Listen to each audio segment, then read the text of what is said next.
Hey guys, Mr. B here. So today I've got this 2003 Chevy Silverado. It is a 1500 heavy duty, so it has the 3/4 ton axles. So it's very similar to the 2500, maybe the 3500, definitely the 2500. Very similar vehicle. And what I'm going to do today is I'm going to show you guys how to check and replace the ball joint on the upper control arm on the front. The ball joint on this vehicle is really worn out. There's the upper ball joint right there on the end of the control arm. So the reason why you'd want to replace a ball joint like that is because if it gets really bad, it'll just break right off. And then there will be nothing keeping that wheel from going as far this way or as far that way as it wants to. So if you're going down the road, that's obviously a safety hazard. Definitely going to cause damage, might even cause body damage. On really any vehicle if a ball joint breaks, and it could cause an accident. The other thing too is it will cause uneven tire wear. So if you have a worn ball joint, you might start to see more edge wear on your tire. The way that I like to check these is I like to shake the wheel down, and there's also a pry bar trick as well that I'll show you. The other thing too is on these vehicles that have upper and lower control arms. You've got your upper control arm there and your lower control arm there. On those types of vehicles, you want to jack the vehicle up off of the lower control arm when you're checking the ball joints. Otherwise, the suspension system will actually pull the ball joints apart, and it'll be very difficult to actually check that ball joint for wear. Is grab the wheel like this, shake it up and down, and there's definitely a lot of movement, a lot of play in that upper ball joint. The other thing I like to do is grab a pry bar, stick it up underneath, and this helps check the lower ball joint, but if the upper ball joint is really bad, it will show wear when you do this as well. But you just pry up on the wheel and try and feel if anything is loose. And that actually feels pretty tight.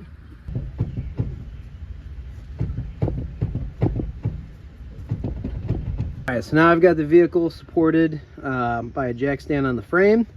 I'm gonna go ahead and take this wheel off and show you guys what's next. So what I'm gonna do next is I'm gonna wanna be able to move the steering knuckle assembly out. So I'm gonna go ahead and take loose the upper ball joint. There's a cotter pin right there that I have to remove and a nut right there. So I'm gonna work on that and then try and get this control arm to pop up. I might have to worry a little bit about this wheel speed sensor wire. We'll see if I have enough slack on that.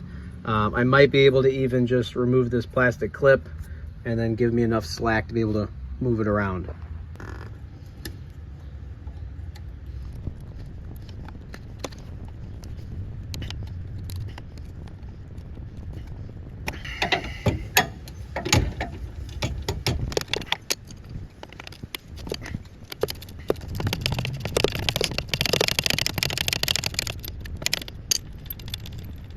Go ahead and separate the ball joint and the control arm from the steering knuckle. There's a couple of ways to do this. Option number one is just beat it with a hammer. If you're going to do this, you could hit the control arm up. The other thing I like to do too is I like to beat on the actual steering knuckle where the ball joint goes in. That kind of vibrates it a little bit and gets it to come loose. If that doesn't work, I might just use my pickle fork and put my pickle fork in between there and hit that with a hammer and try and separate it that way. The thing I noticed is when this separated, all the weight started to dangle by the brake hose, and I don't want to do that because I don't want to have to replace the brake hose. I don't want to break it. So what I have here temporarily is this jack stand underneath the brake caliper that kind of keeps everything even and aligned, and if I need to move this at all, I can just of course remove the jack stand. So surprisingly, that hose actually came loose very easily, and that bolt came loose really easily. And push in on this CV axle while I move the whole steering knuckle assembly back towards me.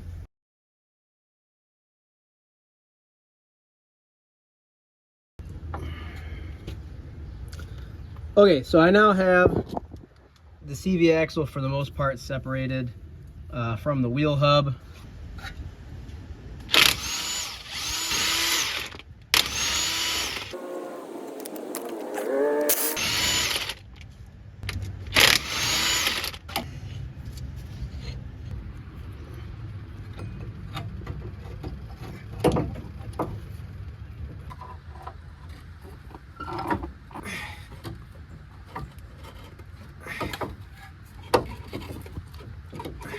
So I'm kind of at the point now where I'm just going to go ahead and remove this whole knuckle assembly. I'm going to take the brake caliper bracket apart and take the whole brake caliper and bracket assembly off and put it up in this area, let it hang over here.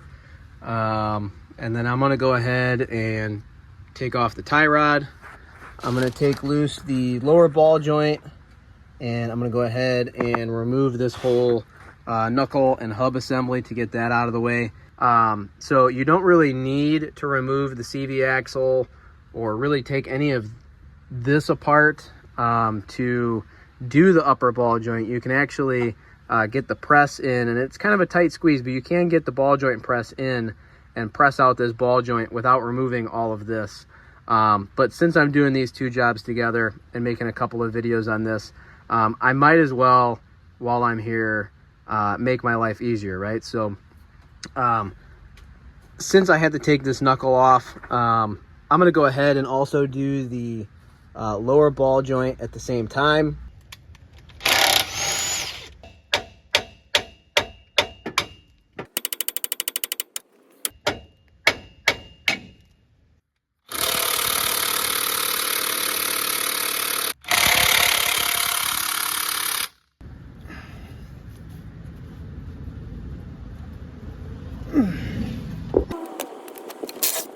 All right, so I went ahead and unplugged that ABS wheel speed sensor wire. And honestly, now that I'm doing all this, I'm also going to replace the brake pads and the rotor because why not? The pads are worn down pretty bad, and I've got a pretty good lightly used set of pads and rotors from a parts vehicle. So I might as well put some newer parts on this while I'm here.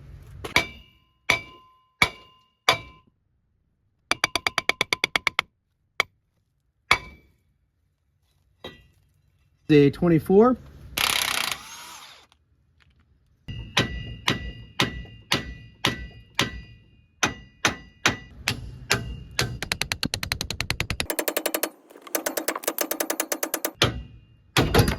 All right, so here I am. I'm gonna go ahead and show you guys how to press out and press in the new ball joint. The concept for the lower ball joint is the same as the upper. So this Mac ball joint set, ball joint press set, is by far my favorite set that I've ever used. Definitely recommend it.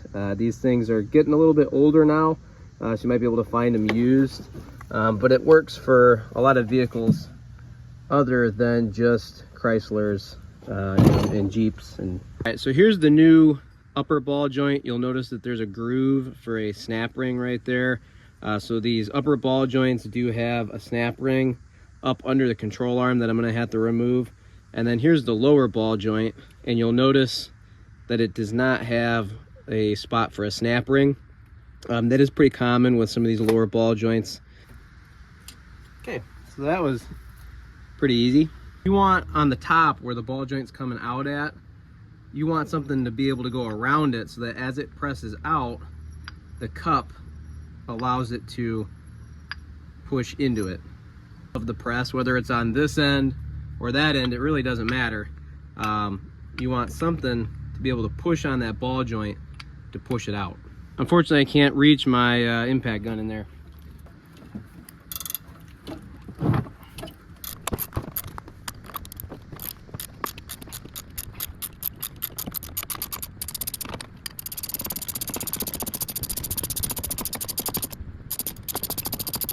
All right, so there's my old ball joint. Just right. I need something to be able to allow it to push down in when it goes in. You really want to make sure you don't push on this piece here. This is just a grease cover. It's not very solid. You want something to push along the outside edge right there, kind of like this.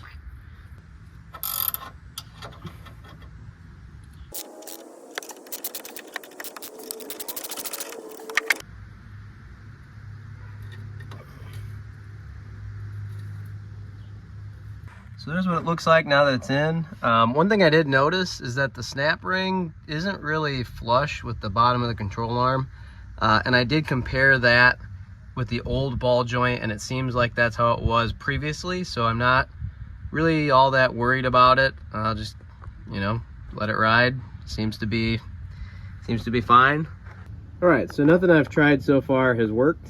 I even tried using my air hammer. Still didn't budge. I've got a nice beefy jack stand under the control arm now, and I'm gonna see what happens. Sometimes on the top of these ball joints there are little pieces of steel on the end that are crimped down. I don't see that on this one. There's a lot of rust, of course, so I'm just gonna beat on it, see what happens.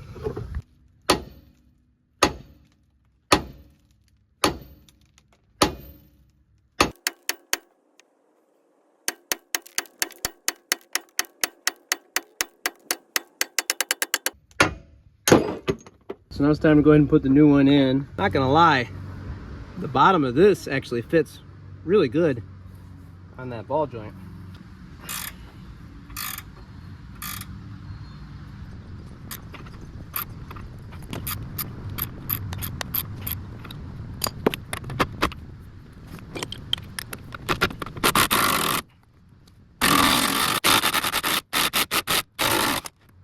All right, well, there you have it. It's in. Bottomed out. I like to really give that ball joint press a lot of force, really hammer down on it to make sure that this is in, but it's in. So all I got left now is to put the grease zert on there, which looks like it still lines up with that little divot there, and then I got to take this out and install the grease zert on the upper ball joint too. Go ahead and use the grease gun and pump these full of grease.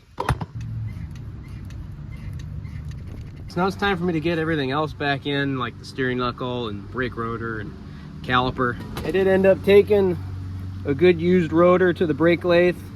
Luckily these 3/4 ton trucks usually have enough meat on them, on the rotors, to refinish them, so this one's nice and refinished. It's been sitting in the garage for a little bit, so it's got a few rust spots on it, but it's not bad. I'm gonna go ahead and replace the caliper. I had a parts vehicle that I was taking parts off of, and the brake caliper was basically new, so I got a almost new brake caliper, some basically new pads to go on here. And I also bought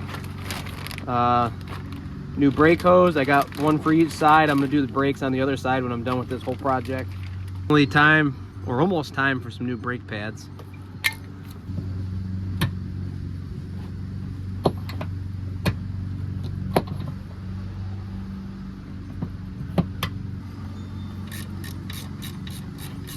Okay, so now it's time for me to slip the CV axle in and get all those bolts started.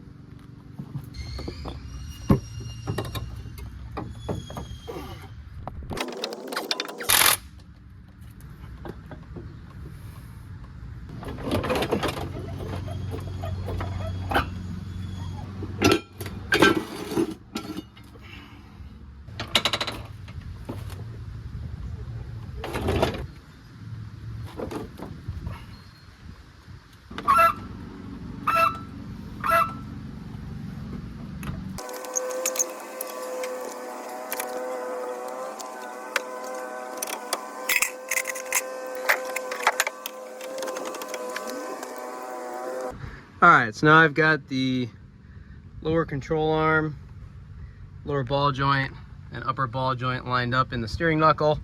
I still got quite a bit of ways to go on this lower ball joint. It's just started. I'm gonna go ahead and tighten these up with a 1/2" drive ratchet, a nice big ratchet. I'm gonna really throw some weight into these. I don't want these coming loose. And then there will be cotter pins that I will install on these as well, on both of them. All right, so I've got these cotter pins in, and the upper and lower ball joints are nice and tight. The main thing is when you go to tighten these, of course you want to make sure they're nice and tight. And also when you tighten these, if the cotter pin hole doesn't line up, never loosen the nut to get it to line up. Always tighten the nut further, even if you're torquing it with a torque wrench. Always tighten it further, 1 notch, to get that cotter pin to line up. And then for the CV axle nut, you could torque that if you'd like. I'd just use my impact gun and hammer down on it, especially on these bigger trucks. I've never had any issues with it.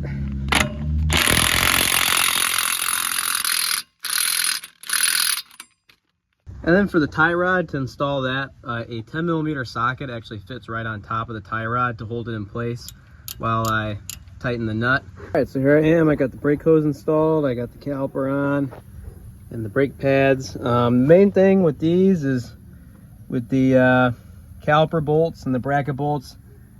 There's 2 down there and 2 up on top. You really want to throw some weight into those. Really make sure they're nice and tight. Of course, I got some new brake pads. Nice refinished rotor. New brake hose. Don't forget about, if you're going to replace the brake caliper, don't forget about the copper sealing washers. And of course, don't forget to bleed the brakes. I'm going to have to go through and bleed the brakes from the bleeder screw. I'll have to have somebody help me with that. Have one person push the pedal while I open the bleeder screw. ABS wire's back on, that bolt's back on. This clip, I had to hammer this clip in and tighten up the nut there, the flare nut for the brake line. So really everything else that needed to be installed is installed.